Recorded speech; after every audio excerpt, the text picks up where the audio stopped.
Media મિત્રોનું સ્વાગત છે। આજે એક વિશેષ મહત્વના મુદ્દા બાબતે ગુજરાતભરની જનતાનું ધ્યાન દોરવાનું છે। હમણાં જ આપણે ત્યાં 26મી જાન્યુઆરી એટલે કે પ્રજાસત્તાક દિવસની દેશભરમાં ઉજવણી થઈ। પ્રજાસત્તાક દિવસ એટલે પ્રજાના હાથમાં સત્તા, જેને હિન્દીમાં કહેવાય ગણતંત્ર દિવસ। ગણ એટલે લોકો, તંત્ર એટલે વ્યવસ્થા। લોકો દ્વારા જે વ્યવસ્થા ચાલે છે એનું નામ છે લોકશાહી।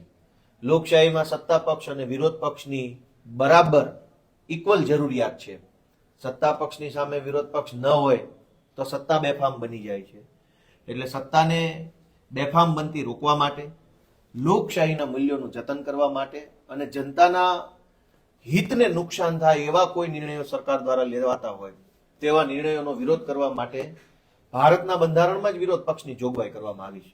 ડોક્ટર બાબા સાહેબ આંબેડકર અને આપણા દેશના જે મહાપુરુષોએ બંધારણની અંદર પોતાની ભૂમિકા ભજવી છે એ બધાએ વિરોધ પક્ષની કલ્પના કરેલી છે અને સંવિધાનથી વિરોધ પક્ષનો દરજ્જો આપેલો છે। આમ આદમી પાર્ટી એક રાષ્ટ્રીય પાર્ટી વત્તા ગુજરાતનો એક માન્ય વિરોધ પક્ષ છે। ગુજરાતની વિધાનસભામાં આમ આદમી પાર્ટીના ચિહ્ન ઉપરથી 5 ધારાસભ્યો ચૂંટાયા છે, વત્તા અન્ય 3 રાજ્યોમાં આમ આદમી પાર્ટીના ધારાસભ્યો અને તાલુકા જિલ્લા પંચાયત નગરપાલિકામાં સભ્યો છે। વિરોધ પક્ષ વિરોધ કરે તો અને તો જ જનતાના અધિકારો સુરક્ષિત રહે છે। એકતરફી માહોલની કોઈ જનતાને એકતરફી માહોલથી ફાયદો થતો નથી। જ્યારથી ગુજરાતમાં વિરોધ પક્ષ તરીકે આમ આદમી પાર્ટી પૂરી તાકાતથી ઉભરી આવી છે અને વિશેષ કરીને વિસાવદરની ચૂંટણીમાં વિસાવદરના ખેડૂતોએ આમ આદમી પાર્ટીને પૂરી વિરોધ પક્ષ તરીકેની એક બહુ મોટી જવાબદારી સોંપી છે, ત્યારથી ભાજપ વાળાના પેટમાં તેલ રેડાયું છે। જ્યારથી વિસાવદરમાં મુખ્યમંત્રી શ્રી, પ્રદેશ પ્રમુખ, અન્ય મંત્રી, તંત્રી, સાંસદ, ધારાસભ્યો, માફિયાઓ, ગુંડાઓ, બુટલેગરો બધા જ ભેગા મળી અને વિસાવદરની ચૂંટણીમાં આમ આદમી પાર્ટીને અને ગુજરાતના ખેડૂતોને હરાવવા માટે નીકળ્યા હતા। પરંતુ વિસાવદરના ખેડૂતોએ એવો સબક શીખવાડ્યો કે એમની બહુ ઐતિહાસિક શરમજનક હાર વિસાવદરથી થઈ અને ત્યાર પછીથી બદલાની ભાવનાથી, વેર વૃત્તિથી, દ્વેષ ભાવનાથી ભાજપ પાર્ટી આમ આદમી પાર્ટી સામે કામ કરી રહી છે। આમ આદમી પાર્ટી વિસાવદરની ચૂંટણી પછી ખેડૂતોના મુદ્દે, યુવાનોના મુદ્દે, રોજગારના મુદ્દે ખૂબ તાકાતથી અગ્રેસિવ રીતે કામ કરી રહી છે। અમારા રાજુભાઈ કરપડા અને પ્રવીણભાઈ રામ બોટાદના અને કચ્છના ખેડૂતોના મુદ્દે ખૂબ તાકાતથી લડતા હતા। એમને જૂઠો કેસ કરી જેલમાં પૂરવામાં આવ્યા। અમારા હરેશભાઈ સાવલિયા એ ટેકાના ભાવેલા જે અત્યારે ખરીદી ચાલે છે એમાં પણ લડતા હતા, એમને જેલમાં પૂરવામાં આવ્યા। તો જ્યારથી આમ આદમી પાર્ટી એક મજબૂત વિરોધ પક્ષની ભૂમિકામાં ઉભરી આવી, ગુજરાતભરમાંથી, મોટા મોટા શહેરોમાંથી પણ આમ આદમી પાર્ટીને જનસમર્થન મળવા લાગ્યું, એ વાતથી ગભરાયેલી, એ વાતથી ચીડાયેલી, એ વાતથી ગુસ્સે થયેલી ભાજપ પાર્ટીએ અમારા આગેવાનો ઉપર ખોટા કેસો કરી જેલમાં પૂરવાનું આખું લોકશાહી વિરોધી કૃત્ય ચાલુ કર્યું છે। તમે જુઓ કે અમારા સુરતના કાર્યકર્તા છે શ્રવણભાઈ જોશી। શ્રવણભાઈ જોશી ઉપર 10મા મહિનાની 5 તારીખે પહેલી વખત FIR થઈ અને એના એક અઠવાડિયાની અંદર 13 તારીખે બીજી વખત FIR થઈ। 2 અલગ અલગ ફરિયાદી ખોટા ઉભા કરી એક જ અઠવાડિયામાં 2 ફરિયાદ કરી અને શ્રવણભાઈ જોશીને અત્યારે અમદાવાદની જેલમાં, પાસામાં જેલમાં પૂરવામાં આવ્યા છે। એક અઠવાડિયામાં ફટાફટ 2 FIR, એક અઠવાડિયામાં ફટાફટ પાસા, ફટાફટ જેલ, બધું જ ફટાફટ થવા લાગ્યું।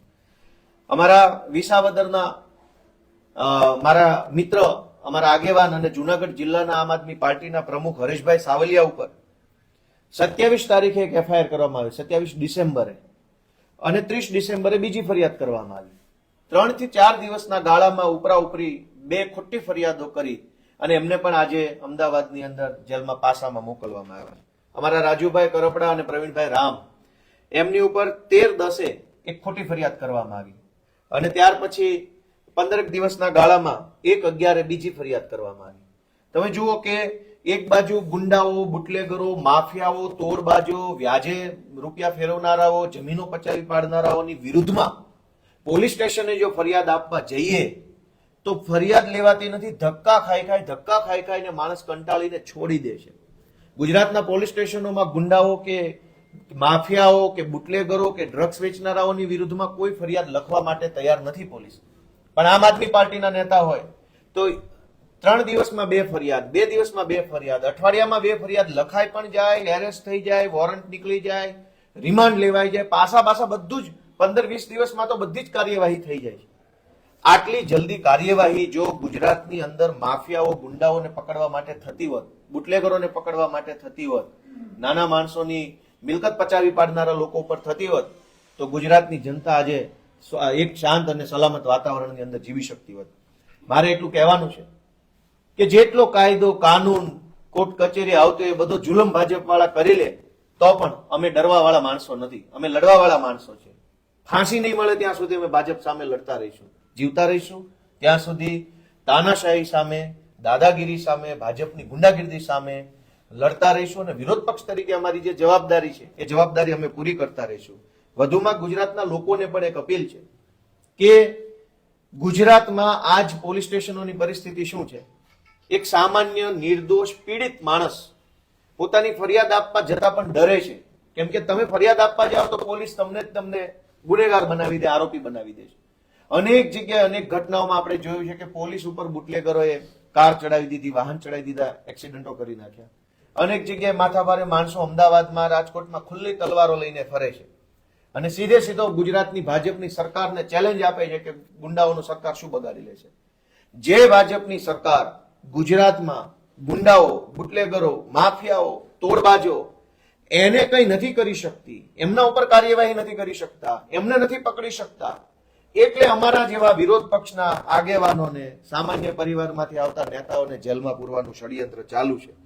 અમારા શ્રવણભાઈ જોશી, હરેશભાઈ સાવલિયા, રાજુભાઈ કરપડા, પ્રવીણભાઈ રામ આ બધા જ અત્યારે જેલમાં છે, પણ અમે સંઘર્ષના માણસો છીએ, અમે લડીશું પૂરી તાકાતથી. જે અદાલત, સુપ્રીમ કોર્ટ, હાઈકોર્ટ, જનતાની અદાલત, જે અદાલતોમાં જવું પડશે ત્યાં લડીશું અને મને પૂરો વિશ્વાસ છે કે ગુજરાતની જનતા આવનારી ચૂંટણીઓની અંદર આ તાનાશાહ અંગ્રેજો કરતા પણ ગયું ગુજરેલું વર્તન કરનારી ભાજપ પાર્ટીને સબક શીખવાડશે અને એમની સત્તા ઉપર એક અંકુશ લાવવા માટે થઈ અને આમ આદમી પાર્ટીને લોકો આશીર્વાદ આપશે.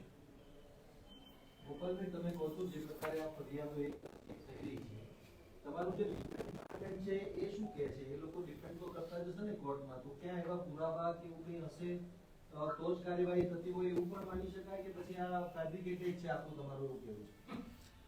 આખી ઘટનાનો મૂળ પુરાવો એટલો જ છે કે વિસાવદરની ચૂંટણીમાં ઐતિહાસિક અપમાનજનક રીતે આખી ભાજપ પાર્ટીની ભૂંડામાં ભૂંડી હાર થઈ, એનાથી આ લોકો ઉશ્કેરાઈ ગયા છે અને ઉશ્કેરાઈ ગયા એટલે જુનાગઢના જિલ્લા પ્રમુખને ખોટી રીતે પાસામાં મોકલ્યા.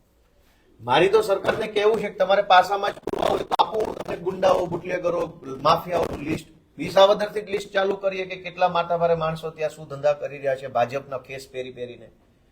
દરેક જગ્યાએ ભાજપના માણસો ગેરકાયદેસરના કામો, અસામાજિક પ્રવૃત્તિઓ, લોકોને ડરાવા ધમકાવાના કામ કરે જ છે.